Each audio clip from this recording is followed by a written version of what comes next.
Hello guys, welcome back to our channel. நீங்கள் என்ன பார்க்குறோம்னா டெத் நோட் சீசன் 1 எபிசோட் 30. இதுக்கு முன்னாடி எபிசோட்ஸ் பார்க்கலாம். இப்போ போய் பார்த்துட்டு இருந்துங்க, அப்போ தான் உங்களுக்கு கண்டிப்பாக கிடைக்கும். வாங்க ஸ்டேட் வீடியோக்குள்ள போகலாம். எபிசோட ஸ்டார்டிங்ல ஏதோ ஒரு ஆஃபீஸர் என்கிட்ட இப்போ நடக்கிறத வச்சு ஏதாவது ஒன்று சொல்லுங்க அப்படின்னு சொல்லி கேட்பாரு. இன்னும் இப்போ நடக்கிறத வச்சுனா தானே எல் அப்படின்னு சொல்ற அந்த ஃபேக் எல் தான் கீராவா இருக்கணும். அதுவும் 7% எல்லாமே போகலாம். என்னதான் கீராவால குற்றங்கள் தவிர்க்கப்பட்டு இருந்தாலும் வாழ்ற மக்கள் எல்லாருமே ஒரு பீதியில் தான் வாழ்வாங்க. அவங்களால ஒரு இண்டிபெண்டான லைஃபே வாழ முடியல. அப்போ டிவியில் ஏதோ ஒரு நம்பர் பேட்டி கொடுத்துட்டு இருப்பாரு. கீராவை பற்றி யாருமே விசாரிக்க கூடாது அப்படின்னு ஒரு சட்டத்தை போடணும் அப்படின்னு சொல்லிட்டு இருப்பாரு. இதை பார்க்குற எல்என்டி முதல்ல இவனையை போட்டு சொல்லணும் அப்படின்னு சொல்லி பேசுவாங்க. அப்ப டிவியில லைவ் வந்து அமெரிக்கன் பிரசிடென்ட் நாங்க கீராவை கண்டுபிடிக்கிற கேஸ்ல இருந்து பின்வாங்கிக்கிறோம். என்னதான் கீரா அழிக்கப்பட வேண்டியவனா இருந்தாலும் அவனால பல குற்றங்கள் தவிர்க்கப்படுது. இந்த பூமி யுத்தகலமாகாம கொலை கொள்ளை எதுவுமே நிகழாம இருக்கு. அப்ப இதை ஜாலியா பாத்துக்கிட்டு ஆப்பிள் சாப்பிட்டு இருக்க ரியூ கூட ஆப்பிள மார்ச்சோட பிடிங்கி திம்பாரு. இப்ப மார்ச்சுடாங்க அத்தனை ஆப்பிள் இருக்கும்போது அதோட தப்பா பிடுங்கணும். அதுவே ஒரு மரண கடவுள். அதுகிட்ட உன்னுடைய வேலையை காட்டுறேன். கோவமாய் போட்டுக்கி தெளிச்சு என்ன பண்ணுவேன். ஓகே, நம்ம ஸ்டோரிக்கு வருவோம். இதை கேட்ட நம்ம பசங்களுக்கு பயங்கரமான ஷாக்கு. நம்ம ஹீரோ என்னதான் தலையை குனிஞ்சு அடைச்ச அப்படின்னு சொல்லி கத்தாலும் உள்ளுக்குள்ள பயங்கர ஹாப்பி. ஹீரோ நம்மளால எதிர்க்க முடியாது, எதிர்த்தா கண்டிப்பா மரணம் தான் அப்படின்னு சோகமா அமெரிக்கன் பிரசிடென்ட் பேசுவார். இறுதி கருத்தா நான் என்ன சொல்றேன்னா, கீராவை தேடாது. அமெரிக்கன் பிரசிடென்ட் பேசுறதை எஸ்பிகேவும் பார்த்துட்டு தான் இருப்பாங்க. இதை கேட்டு எல்லாருமே எரிச்சல் அடைவாங்க. பட் மார்ச்சுடா மட்டும் இவங்க சொல்றது கரெக்ட் தானே, நல்லது செய்யற கீராவை நம்முடைய வேலையின் காரணமாக கண்டுபிடிக்க ட்ரை பண்றோம் அப்படின்னு சொல்லி வருத்தப்படுவாரு. இதை கேட்ட ஆஃபீஸர்ஸ் எல்லாருமே மார்ச்சுடாவை திட்டுவாங்க. அப்ப நம்ம ஹீரோ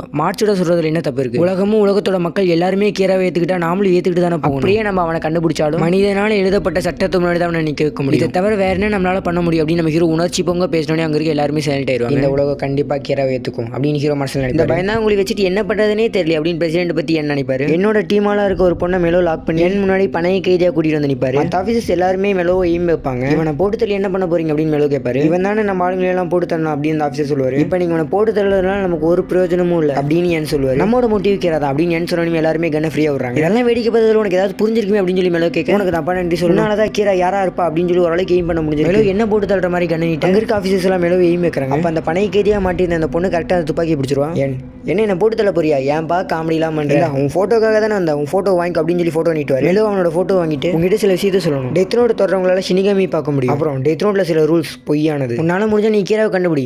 பட் நான் அதுக்குள்ள அவனை பிடிச்சி எல்லாம் சொல்லி முடிச்சுட்டு மேலோ அந்த இடத்த விட்டு கிளம்பி போயிடுவான். என் கரெக்டாக கண்டுபிடிச்சிருவாரு அந்த 13 நாள் ரூல் அப்படிங்கிறத ஃபேக்கா இருக்கும்னு. என் ஹீரோவுக்கு ஃபோன் பண்ணி நாங்க மெலோவை பிடிச்சோம், பட் ஒரு நூலில் மிஸ் ஆயிட்டோம். பட் போகும்போது 2 விஷயத்தை சொல்லிட்டு போனோம். அதுல ஒன்று ஷினிகாமி, இன்னொன்று டெத் நோட்ல இருக்க அந்த வரைமுறைகளில் ஒன்று தப்புன்னு. ஹீரோ ஆமா எங்ககிட்ட ஷினிகாமி இருக்கு அப்படின்னு சொல்லிடுவாரு. அப்படியா? அந்த ஷினிகாமி நான் அப்புறமேல் பேசுறேன். அந்த ரூல்ஸ்ல எது ஒன்று ஃபேக்கா இருக்கும். நம்ம ஹீரோ தப்பா சொன்னா ஓவர் ஆக்டிங்னு சொல்லி மாட்டிக்கும். சரி உண்மையே சொல்லுவோம், அந்த 13 நாள் ரூல் தானே தப்பு அப்படின்னு சொல்லி கேட்பாரு. பரவாயில்லையே, உனக்கும் அந்த யோசனை தான் வந்திருக்கு போல இருக்கு அப்படின்னு கேட்பாரு. எப்படியாவது குழப்பிடணும் அப்படின்னு நினைச்ச ஷினிகாமி கிட்ட டெத் நோட்ல இருக்க ஏதாவது ரூல் பொய்யாகுமா அப்படின்னு சொல்லி கேட்பாரு. அதுக்கு ரியூக்கும் எனக்கு தெரிஞ்சப்பல எதுவும் ஆகாதுப்பா அப்படின்னு ஒரு பச்சை பொய்ய பேசும். இதை கேட்ட என்னப்பா அந்த ஷினிகாமி உங்ககிட்ட தான் இருக்கும் போல இருக்கு, கீராவோட கூற்றுப்படி அந்த ஷினிகாமி பொய் பேசுது அப்படின்னு சொல்லுவாரு. இதை கேட்ட ரிக் என்னப்பா லைட்டு உனக்கே டஃப் கொடுப்பான் போல இருக்கு அப்படின்னு சொல்லி கேட்கும். சில ஆஃபீஸர் ஹீரோக்கு போய் நின்று பேசுவாங்க. இது மட்டும் உண்மையா இருந்துச்சா லைட்டு சரண்டர் ஆனது எல்லாமே திட்டம் போட்டு பண்ண மாதிரி தானே ஆகும். அப்ப மார்ச்சுடா தான் சீஃபோட கண்ணுக்கு தான் லைட்டோட ஆயிட்காலம் தெரிஞ்சதுல அப்படின்னு சொல்லி எல்லாத்தோட வாய் மூடிடுவாரு.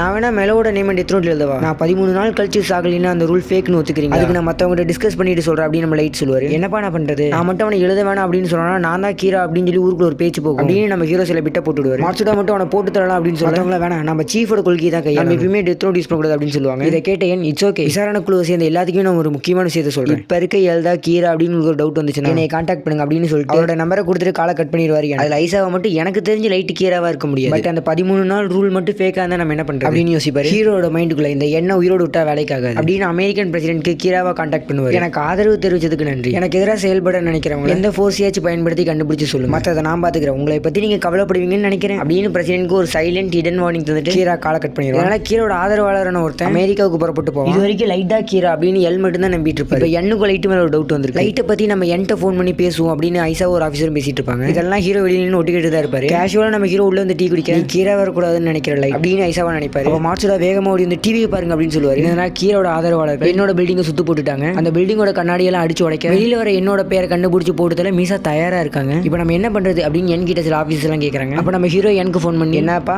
மெலோ நீங்க இருக்கிற இடத்த போட்டு கொடுத்துறான் போல இருக்கு, இதுக்கு தான் அவனை தப்பிக்கவே வரக்கூடாது அப்படின்னு நம்ம ஹீரோ நக்கலா பேச ரொம்ப டென்ஷன் ஆகிட்டு அப்படின்னு விளையிட்டு இருந்த பொம்மையோட தலையை உடைக்கிறாரு.